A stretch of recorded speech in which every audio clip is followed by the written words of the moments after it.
gallery view. All right, thank you both for joining.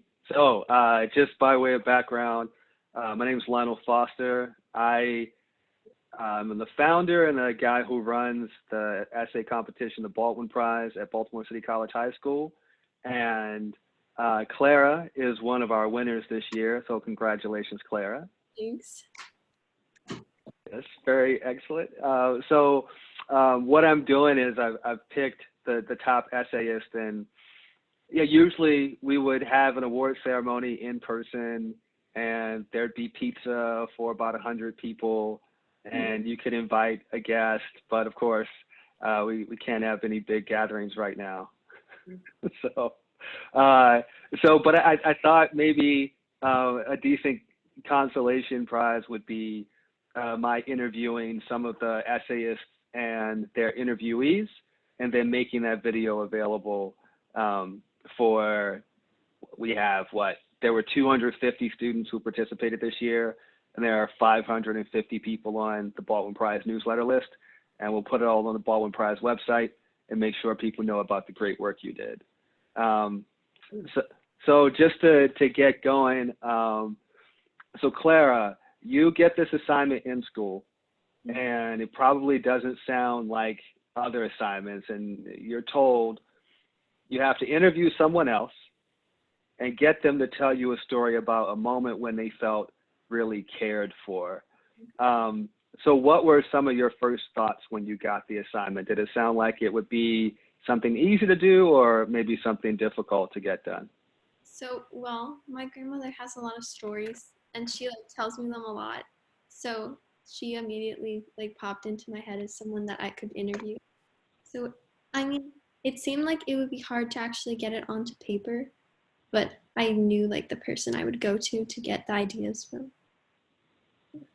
Okay, so your grandma was the very first person you thought of. And may I call you Loretta? What would you prefer? Yes, no, I prefer Loretta. Excellent. So Loretta, Clara, does she call you up on the phone as to how you heard? Yeah, but I moved to Baltimore nearly 2 years ago. I'm in a senior home, and I moved here to be near my daughter Angela, her mother, to be near Clara and her family. So I also saw her. I don't even remember Clara. I actually don't remember if we did this on the phone or in person. I think on the phone. In person. In person, look. Well, you got it. Look, I'm sorry, Lionel. I'm all of 84, and that doesn't make or break it. No. You obviously you did a great job, because Clara ended up with a wonderful essay. Wow. So you don't necessarily remember talking to her for the assignment, but I'm sure you remember the story you told her. Oh, yeah. So how did you end up picking that story in particular? Well, because I lost my mother at a very young age. So when I think Clara's age, like 15, my mother was diagnosed with breast cancer. So that's when the nightmare started. When I was only 15, I lived in Brooklyn. She went to Cancer Memorial Hospital. That was the best place in America to go. They did a mastectomy, and then they gave her radiation. They didn't give her chemo. And it was all so shocking. The other part is that nobody talked about cancer when I was 15. That was long ago in the early 50s. Talked about cancer. So I had to be secret. I couldn't tell anybody at school or my friends, or she didn't want neighbors to. I mean, it was just, so there was this awful thing, plus this mastectomy, the horrible thought, and it was just terrible. So I started really feeling down. But my mother got better. And then, but I spent those years always worrying. So this is a big impact. It's not an event that is one day. It starts when I'm 15. Then, just when I'm turning about 19, she has bad backache. I'm still 18. It was the autumn of 55. And she just has this awful backache. And then she goes to a doctor. And see, the other thing is young people are very sensitive about lies or secrets, especially on real important things. So here she goes to the doctor. I'm home. She comes back. She rings the bell. I let her in. She climbs the stairs. And this woman looks at me, and she has such a look on her face. It's terrible. And I say, Mama, what did the doctor say? And she said, oh, he said I have a very bad arthritis. And there began another one of these hidden secrets. You see, a young person cannot deal with this, because what happened is the doctor told her, the cancer has metastasized, it's in your spine, and et cetera, et cetera. And she told the doctor, oh, don't tell anybody in my family. And then she left and came home with this look on her face because she was shattered. Yeah. And the doctor, being no idiot, he called my father, who was away on his job. And my father came home. He heard the arthritis thing, but he told us, he knew we had to know that she was going to die. So this was a big drama I was then 19. And so I just watched her getting worse and worse.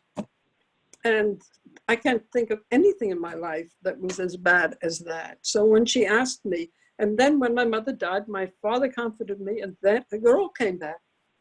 You see, It was the event, the death of a parent, and the slow death of a parent, in secret, in an absurd secret, which we had to keep it. She wanted it that way. She wanted to die like that.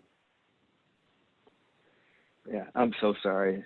But I'm grateful that you found it in you to share this with your granddaughter. Yeah. So, me too. Claire, I think that's a wonderful introduction. Could you go ahead and read the essay, and we'll talk a bit more after that? Oh.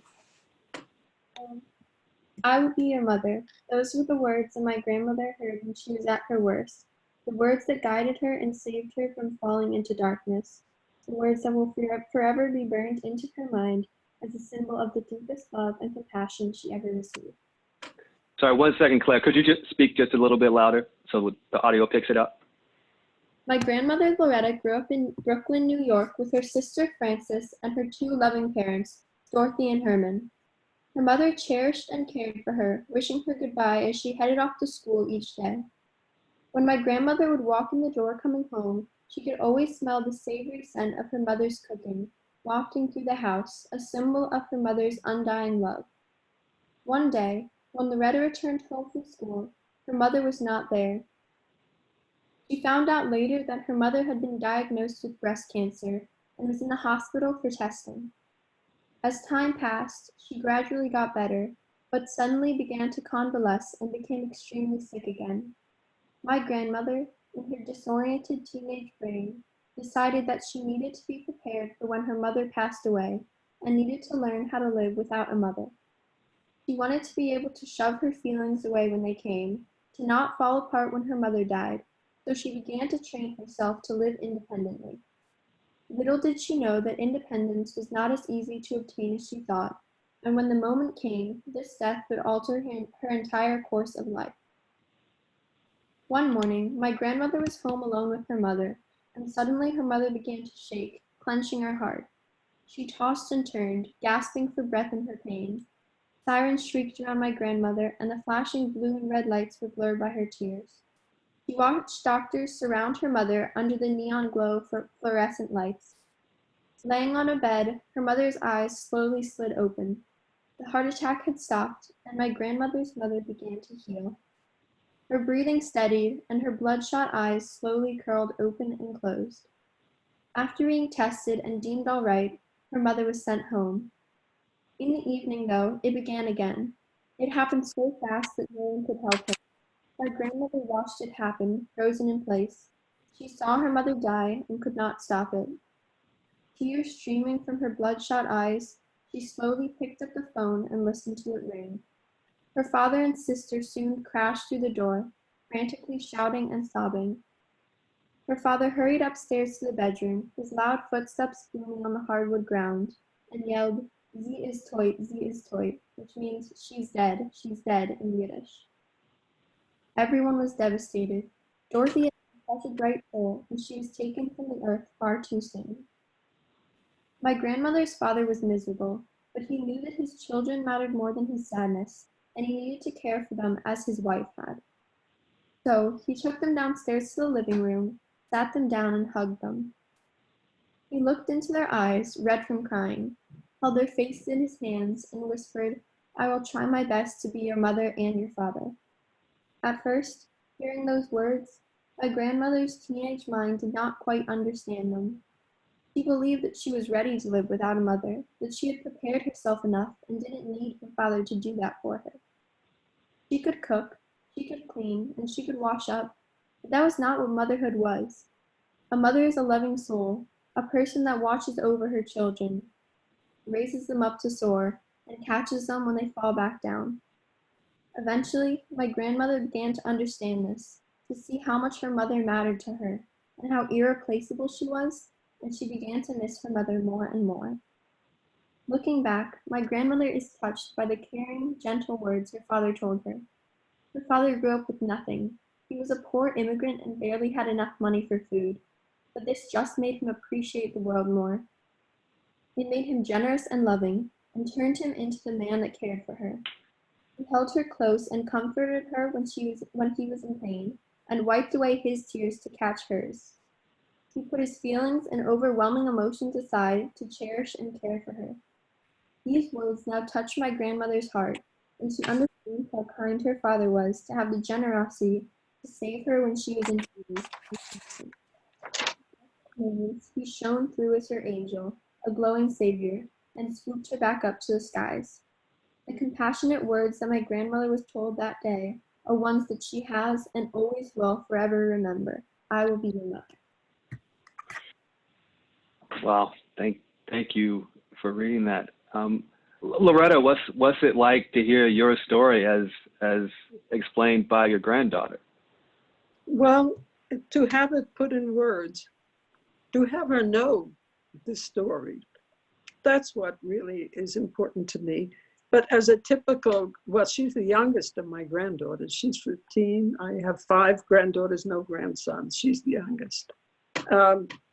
She, typical Clara, never showed me the story. So I only saw it because she's won the prize. That's all. Otherwise, I mean, she only told me she handed it in and she did it and she thanked me. That's Clara. But she didn't show it to me, so there are tiny errors here and there that if she showed it to me, could have fixed them, you know. But it doesn't matter. The gist, it's very, I mean, I didn't write that at all. I'm very proud of her for doing that. And after more than 50 years, yeah, well, 1955, yeah, 70 years, I have my mother back in a way, and my father too, who has passed away.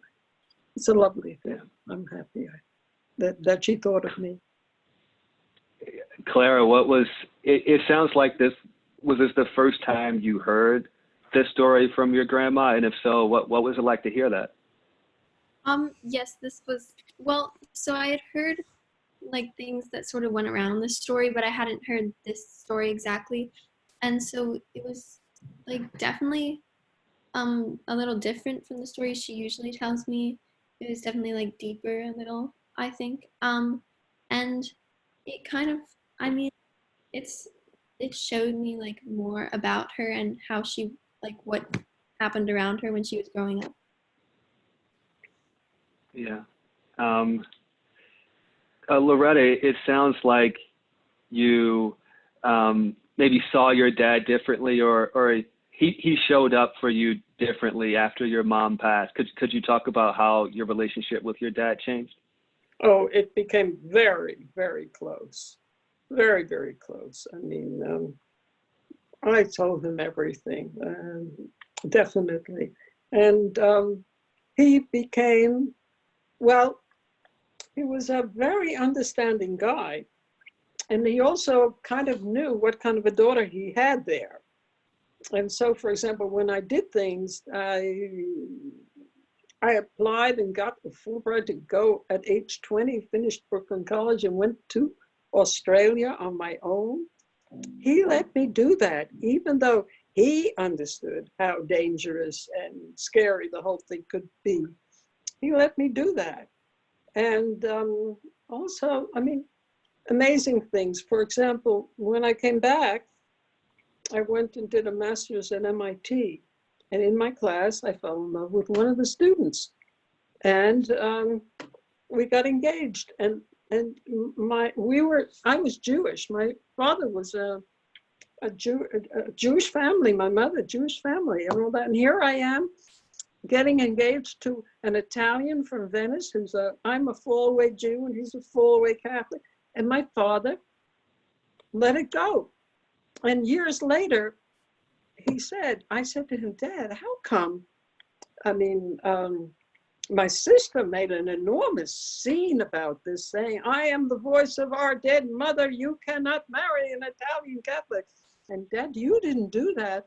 And he said, well, I knew you, and I knew that I had to accept it. You're stubborn. You were going to do it. I didn't want to lose you. And he became a very good father to my husband. They got on fine. And also he became a fine grandfather. So, I don't view my father as just a storekeeper or who never managed to get a high school education. I don't view him like that. I view him as an extraordinary man. And I love him. Yeah. He does sound extraordinary. Yeah.